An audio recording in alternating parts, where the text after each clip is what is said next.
ക്രിസ്തുവിൻ്റെ സമാധാനം നിങ്ങളോടുകൂടി ഉണ്ടായിരിക്കട്ടെ.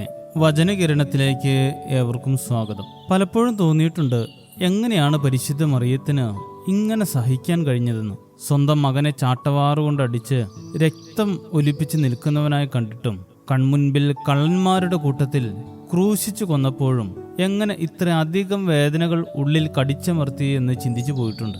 ഏതൊരമ്മയ്ക്ക് കഴിയും ഇതൊക്കെ സഹിക്കാൻ?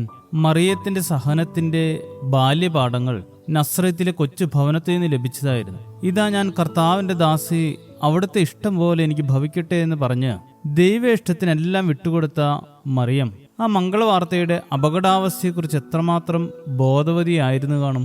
പക്ഷേ യൗസേഫിന്റെ കയ്യും പിടിച്ച് ബേത്ലഹേം എന്ന പട്ടണത്തിലേക്കുള്ള യാത്രയിൽ മറിയാമിന് തന്റെ ജീവിതത്തിൽ വരാൻ പോകുന്ന സഹനത്തെക്കുറിച്ച് നല്ല ബോധ്യം വന്നിരിക്കണം. ഇന്നത്തെ രീതിയിൽ പറഞ്ഞാൽ ഏറ്റവും വലിയ മനുഷ്യാവകാശ ലംഘനം നടന്ന ദിവസങ്ങളായിരുന്നു അത്.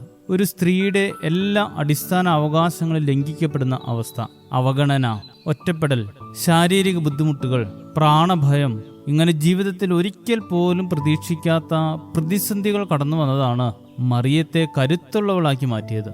ആ കരുത്ത് കുരിശിൻ ചുവട്ടിൽ വരെ നമുക്ക് കണ്ടെത്താൻ കഴിയും. മംഗളവാർത്ത എന്നത് ജീവിതത്തിലെ സൗഖ്യവും സാമ്പത്തിക ഭദ്രതയും സുഖസൗകര്യങ്ങളുമാണെന്ന തെറ്റിദ്ധാരണ ഇന്നും പലരും വെച്ച് പുലർത്തുന്നു. ക്രിസ്തു ഉള്ളിൽ ജനിക്കുക അല്ലെങ്കിൽ കൂടെ ഉണ്ടാവുക എന്നതൊക്കെ ഏറ്റവും മനോഹരമായ മംഗളകരമായ വാർത്തയാണ്. പക്ഷെ അതിനർത്ഥം ജീവിതത്തിൽ പ്രതിസന്ധികൾ ഉണ്ടാകില്ല എന്നല്ല. ക്രിസ്തുമസ് എന്ന വലിയ പെരുന്നാളിലൂടെ മറിയാം നമ്മെ പറഞ്ഞ് പഠിപ്പിക്കുന്നത് കരുത്തുള്ളവരാകുക എന്നതാണ്. മംഗളവാർത്ത എന്ന സന്തോഷകരമായ ദൂത് മറിയത്തിന്റെ ജീവിതത്തിലെ മംഗളവാർത്തയായിരുന്നില്ല, മറിച്ച് ലോകത്തിനുണ്ടാകാൻ പോകുന്ന രക്ഷയെക്കുറിച്ചുള്ള ദൂതായിരുന്നു. ക്രിസ്തുമസ് ലോകത്തുള്ള സകലർക്കും ഉണ്ടാകേണ്ട സന്തോഷവും രക്ഷയും പ്രദാനം ചെയ്യേണ്ടിയിരിക്കുന്നു.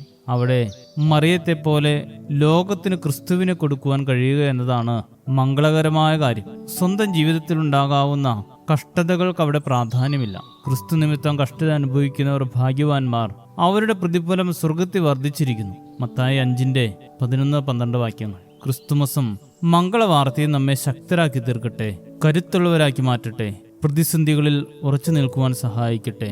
ശുഭദിനം നേരുന്നു. ദൈവം അനുഗ്രഹിക്കട്ടെ. പ്രയാസങ്ങളിൽ മനം നീറിടുമ്പോൾ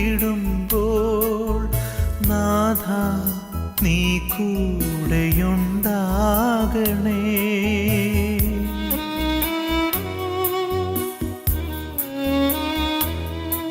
പ്രയാസങ്ങളിൽ മനം നീറിടുമ്പോൾ നാഥ നീ കൂടെയുണ്ടാകണേ. പ്രാണപ്രിയായൻ്റെ യേശുനാഥ, എന്നെന്നും നീ എൻ്റെ തണലാകണേ. പ്രാണപ്രിയായൻ്റെ യേശുനാഥ, എന്നെന്നും നീ എൻ്റെ തണലാകണേ. പ്രതിസന്ധികളിൽ ഞാൻ തളർന്നിടുമ്പോൾ നാഥ നീ കൂടെയുണ്ടാകണേ. പ്രതിബന്ധങ്ങൾ എന്നെ തളച്ചിടുമ്പോൾ നാഥ നീ കൂടെയുണ്ടാകണേ. പ്രതിസന്ധികളിൽ ഞാൻ തളർന്നിടുമ്പോൾ നാഥ നീ കൂടെയുണ്ടാകണേ.